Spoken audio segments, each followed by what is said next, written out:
And that ranks higher than the right to life for millions of people. 反而是变成美国的切尔诺贝尔。为何美国拥有顶级的医疗资源，却交出了最差的疫情防控答卷？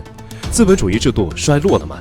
对中国的抗疫成就进行选择性无视和连环攻击，美国究竟在怕什么？Worldometer实时统计数据显示，截至北京时间3月24日6时30分左右，美国新冠死亡病例超100万，达100万零761例，累计确诊8149万8499例。美国成为全球第一个新冠死亡病例超100万的国家。近日，由中美进步人士联合编写的新书《呼吸机上的资本主义》中译本出版。书中直言，资本主义制度已构成对全人类最大的威胁。This is the real reason. This is a system that is based on the right of corporations to make a profit, and that ranks higher than the right to life for millions of people.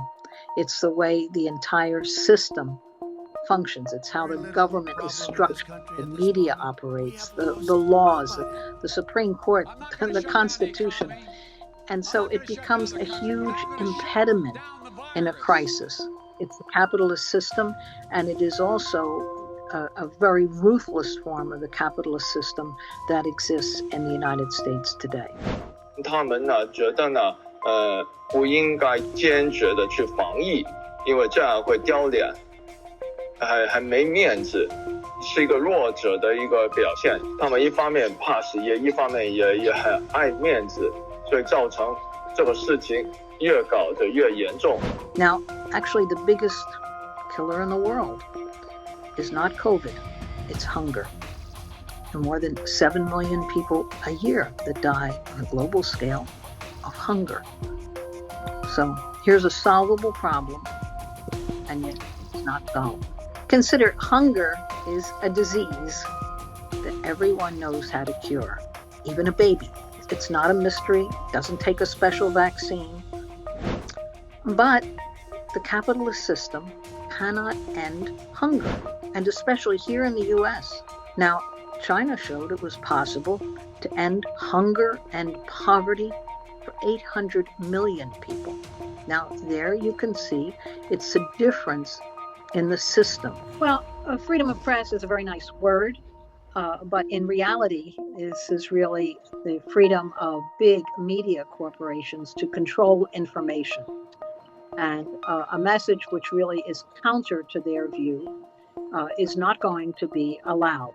Freedom of press is a nice word, like democracy, like a lot of other words that are used. It doesn't mean that in reality, and it's the same thing with Amazon, that was willing to sell books that were really queries, but not willing to distribute our book. This is just everyday life under capitalism in the U.S., and freedom of the press is kind of an illusion.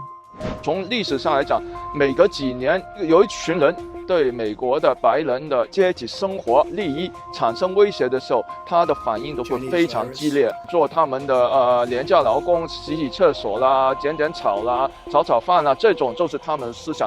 因为新冠就可以变成一个中国的切尔诺贝尔，没有，反而是变成美国的切尔诺贝尔，中国完胜了。